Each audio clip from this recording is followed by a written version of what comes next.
Bonsoir, chers invités, chers abonnés. Bienvenue sur votre chaîne. On n'est pas écrivain, on le devient. Voici votre émission de prédilection, la littérature et la société. Aujourd'hui, nous allons continuer, comme vous le savez, sur notre thématique de la fois passée, sur la place du livre et de l'écrivain dans la société. Alors plus particulièrement, nous sommes en train de vous lire des extraits et puis nous allons expliquer ces extraits sur le bienfait du livre dans la vie de l'homme. Alors, aujourd'hui, nous sommes à la 35e page de notre livre. Nous allons vous lire cet extrait et après, nous allons commenter. Il y a bien un adage qui dit « L'esprit a besoin de nourriture aussi bien que le corps. La lecture est la nourriture de l'esprit. » Et un autre aussi qui stipule « L'homme ne vit pas seulement du pain, mais aussi de la parole. » Quel est le sens de ces adages de sagesse? Cela veut dire tout simplement que l'homme n'est pas seulement le corps, mais il est aussi l'esprit. C'est l'esprit qui constitue la faculté supérieure et qui fait que l'homme soit à l'image et à la ressemblance de Dieu. Aussi longtemps que le corps a besoin de se nourrir pour croître, de même aussi l'esprit a besoin d'être nourri pour se développer.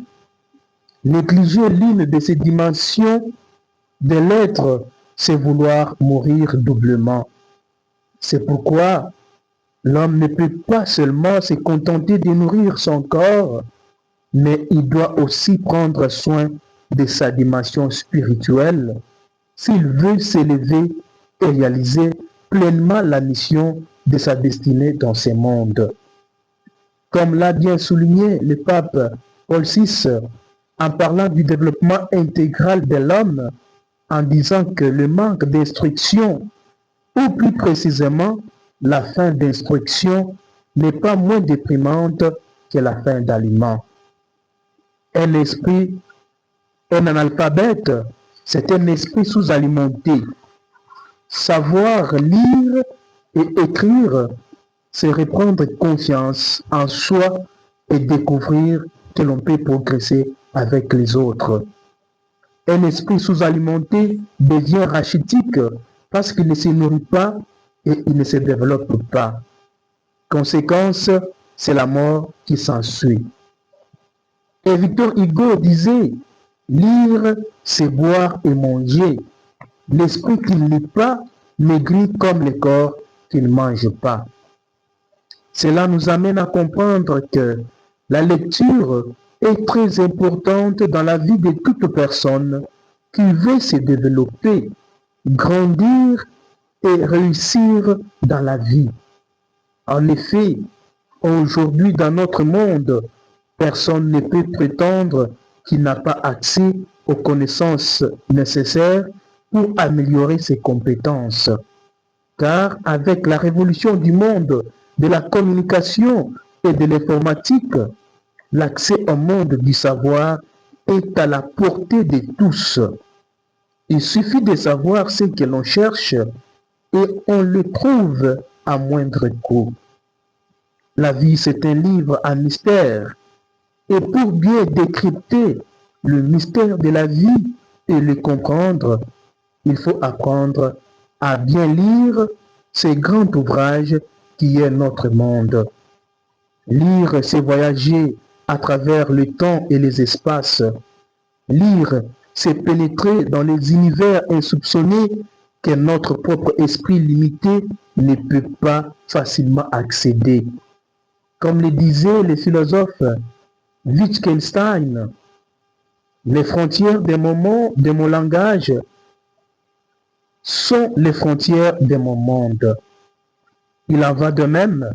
Les limites de notre connaissance, ce sont aussi les limites de notre vision du monde, de notre développement personnel de notre croissance spirituelle, de nos compétences, bref, de notre bonheur.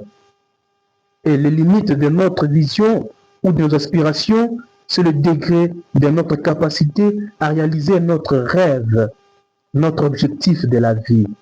Alors, comment parvenir à s'améliorer ou développer ces talents, les dons enfouis en nous pour réaliser la vie de nos rêves? Voilà, mes chers amis, quelques extraits que nous venons de vous lire, ce qui concerne le bienfait du livre dans la vie de l'homme. Si vous avez bien compris, comme nous l'avons évoqué, le pape Paul VI dit, un analphabète, c'est un esprit sous-alimenté. Savoir lire et écrire, c'est reprendre confiance en soi et découvrir que l'on peut progresser avec les autres. Mes chers amis, comme vous le savez, nous ici en Afrique, nous savons bien que nous sommes de la culture de l'oralité, mais nous ne devons pas continuer dans ce XXIe siècle à continuer dans cette culture de l'oralité et sans savoir recourir aux livres. Nous ne pouvons pas rester dans cette culture de l'oralité sans savoir mettre notre culture, nos valeurs culturelles dans les écrits pour que ça puisse perdurer de génération en génération.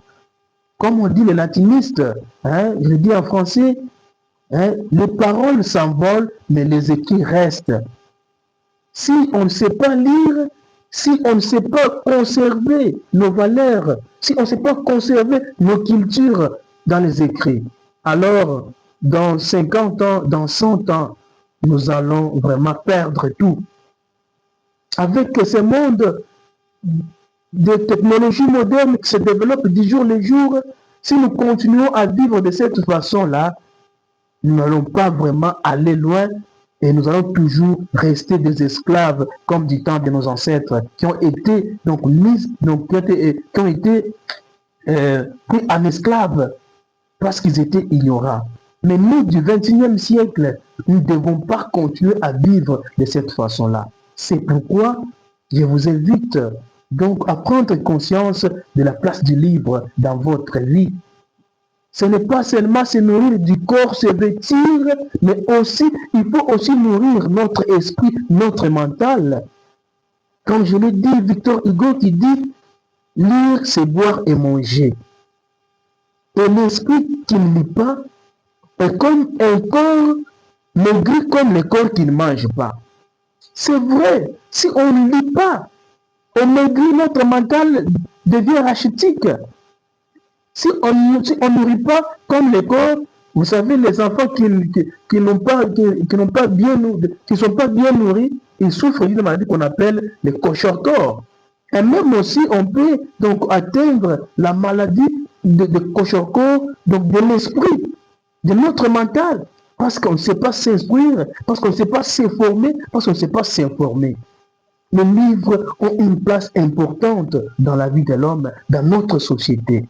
Pour se développer, pour découvrir les nouvelles choses, pour inventer, pour créer, nous devons savoir d'abord puiser donc les connaissances de ceux qui nous ont précédés. Ce n'est pas pour rien que les écrivains écrivent, ce n'est pas pour rien que les écrivains mettent leurs pensées dans les écrits. Peu importe dans quel domaine que vous pouvez, mais ayez l'habitude au moins de lire même quelques minutes dans votre vie. Cela est très important, cela est très nécessaire et ça vous aide à vous développer et aller de loin.